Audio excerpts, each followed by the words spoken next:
दोस्तों, हमारे चैनल दर्पण ज्ञान सागर में आप सभी का स्वागत है।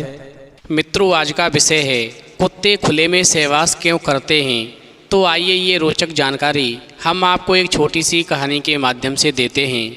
तो कहानी शुरू करने से पहले मेरा आप सभी से अनुरोध है कि आप हमारी कहानी में खो जाएं। उससे पहले हमारे चैनल को सब्सक्राइब करके बेल आइकन अवश्य दबा लें, जिससे हमारी हर वीडियो का नोटिफिकेशन सबसे पहले आप तक पहुंच सके और आप हमारी हर वीडियो से प्राप्त ज्ञान का अपने जीवन में लाभ उठा सकें। तो आइए कहानी शुरू करते हैं।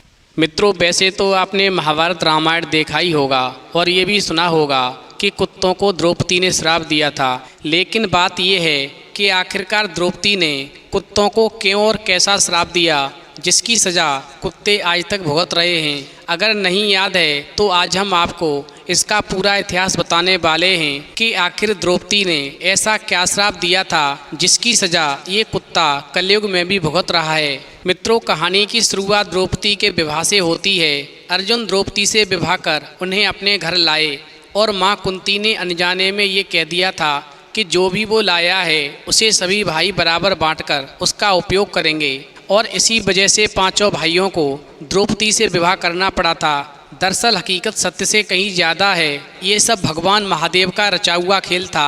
आपको बता दें कि द्रौपदी ने भगवान शिव की पूजा करके उनसे वरदान मांगा था कि उन्हें बल, बुद्धि, कौशल, शौर्य और नैतिकता में भरपूर वर प्राप्त हो। लेकिन द्वापर युग में ऐसा संभव नहीं हो सका।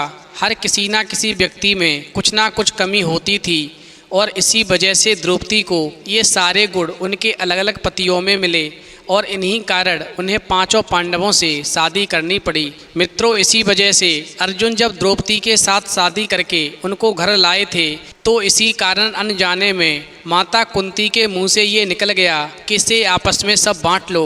और फिर अपनी माँ कुंती का मान रखने के लिए पांडवों को द्रौपदी से शादी करनी पड़ी। और इसके बाद पांडवों ने ये निर्णय लिया कि प्रत्येक वर्ष किसी एक ही पांडव के साथ में द्रौपदी अपना समय व्यतीत करेंगी और जो भी इस निर्णय का दुरुपयोग करेगा उसे 1 वर्ष तक वनवास जाना होगा। और जब भी द्रौपदी किसी पांडव के साथ में अकेले में समय व्यतीत कर रही होंगी तो दूसरे पांडव को उस कक्ष में आना वर्जित होगा। मित्रों, समय धीरे धीरे गुजरता गया।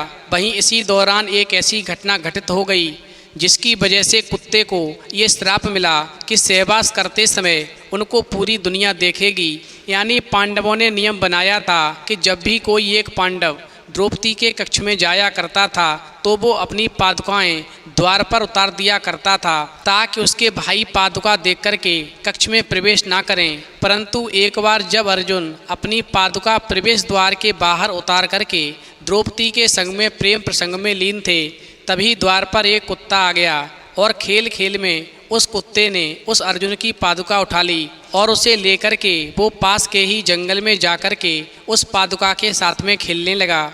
मित्रों, उसी दौरान भीम अपने कक्ष की ओर प्रस्थान कर रहे थे। उन्होंने देखा कि द्रौपदी के कक्ष के बाहर कोई पादुकाएं नहीं हैं। इसका मतलब द्रौपदी कक्ष में अकेली हैं। और फिर भीम जो थे द्रौपदी के कक्ष में प्रवेश कर गए।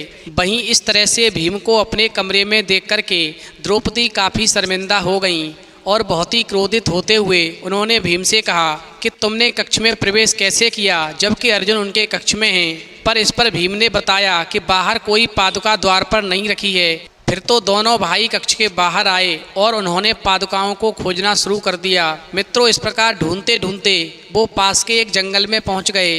वहां उन्होंने क्या देखा कि एक कुत्ता अर्जुन की पादुकाओं के साथ में खेल रहा है। उधर द्रौपदी जो थीं अपने आप को बहुत ही ज़्यादा लज्जित महसूस कर रही थीं और उतने ही क्रोध में भी थीं। वहीं द्रौपदी ने क्रोध में आकर के कुत्ते को ये श्राप दे दिया कि जैसे आज मुझे भीम ने सहवास करते देखा है उसी तरह से तुम्हें सारी दुनिया सहवास करते देखेगी। और तभी से इस श्राप के कारण कुत्ते सहवास करते समय लोक लज्जा की चिंता नहीं किया करते हैं और खुले में सहवास करने लगते हैं। तो मित्रों, यदि आपको ये रोचक जानकारी अच्छी लगी हो तो प्लीज़ आप हमारे चैनल को सब्सक्राइब करें और वीडियो को लाइक और शेयर करना बिल्कुल न भूलें।